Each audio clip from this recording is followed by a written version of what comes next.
Welcome back to Mas Adri, si informan biasa.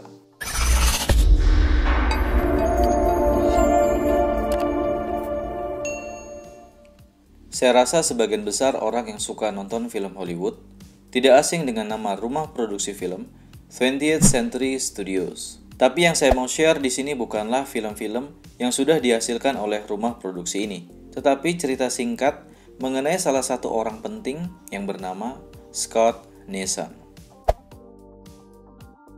Scott Neeson menjabat sebagai presiden 20th Century Studios, sebuah studio film Amerika yang memproduksi banyak film-film Hollywood yang terkenal seperti Star Wars, X-Men, Titanic, Home Alone, Dr. Dolittle, dan masih banyak lagi. Kehidupan Scott sangat nyaman, bergaji besar, punya rumah mewah, dan disegani di Hollywood. Namun pada satu titik, siapa sangka Scott memutuskan untuk meninggalkan semua apa yang sudah dicapainya. Dia menjual semua aset yang dimilikinya dan pergi ke Kamboja untuk melakukan suatu misi. Hal apa sebenarnya yang mengubah hidupnya? Dan apa misi dari Scott Neeson dengan meninggalkan kesuksesannya? Scott Neeson lahir di Skotlandia. Scott dan orang tuanya pindah ke Australia pada saat dia berumur 5 tahun.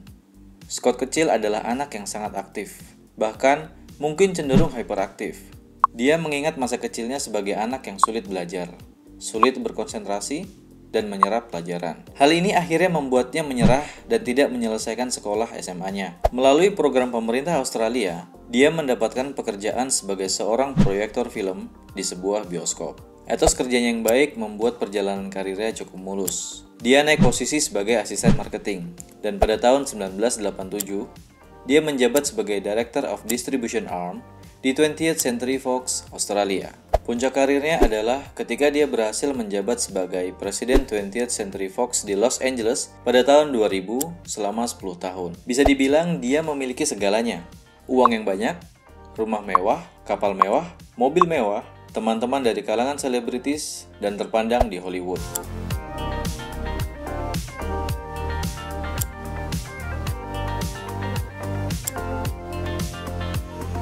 Tapi meskipun dia memiliki segalanya, dia masih merasa ada yang kurang dari hidupnya. Pada tahun 2003, Scott memutuskan untuk berhenti sejenak dari pekerjaannya. Dia pergi berlibur ke Thailand, India, dan Kamboja. Di Kamboja, dia berkata pada temannya bahwa dia mau melihat area kumuh yang dihuni oleh orang-orang miskin di sana. Dia sangat terkejut ketika mendapati banyak sekali anak-anak kecil yang tinggal di tempat pembuangan sampah itu.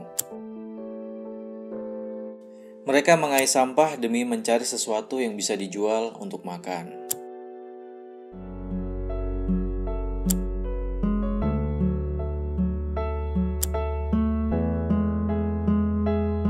Orang tua dari anak-anak tersebut tidak mampu menyekolahkan mereka. Satu-satunya cara untuk bertahan hidup adalah dengan mengais sampah untuk dijual lagi. Mirisnya lagi, beberapa anak-anak tersebut tidak mempunyai orang tua. Adapun yang berasal dari keluarga yang bermasalah dan kasar, mereka dipaksa untuk mencari uang untuk keluarga mereka. Scott kembali ke Hollywood, kemudian bekerja dengan Sony Pictures. Tapi dia terus terbayang-bayang dengan apa yang dia lihat di Phnom Penh, Kamboja. Dia mengunjungi Kamboja sebulan sekali untuk melakukan misi pertolongan bagi anak-anak di area pembuangan sampah. Scott yang sekarang bukanlah Scott yang dulu. Meski bekerja di salah satu perusahaan yang paling elit di dunia, hatinya tidak bahagia. Bayangan tentang kehidupan anak-anak di Kamboja selalu menghantui pikirannya. Tak perlu waktu lama bagi Scott untuk meninggalkan pekerjaannya lagi. Dia memutuskan untuk menjual seluruh asetnya dan pindah ke Kamboja untuk membantu anak-anak di Kamboja. Scott berkeinginan untuk membuat kehidupan anak-anak miskin di Kamboja menjadi lebih baik. Pada tahun 2004, dia mendirikan Cambodian Children's Fund. Sesuai dengan misi Scott, CCF bergerak untuk membantu anak-anak dari area kumuh untuk mendapatkan makanan, pakaian layak, dan pendidikan.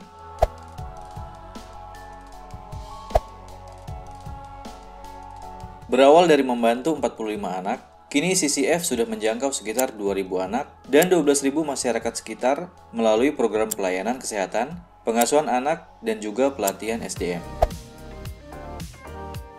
Sayangnya, tidak semua pihak mendukung kehadiran CCF.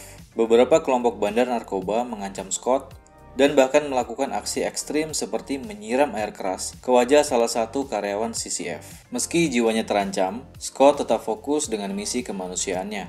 Dia mengatakan bahwa dia sangat melekat dengan anak-anak yatim piatu di Kamboja. Bagi Scott, mereka sekarang adalah keluarganya. Semoga kisah Scott Nielsen dapat memberikan inspirasi positif. Terima kasih dan sampai jumpa.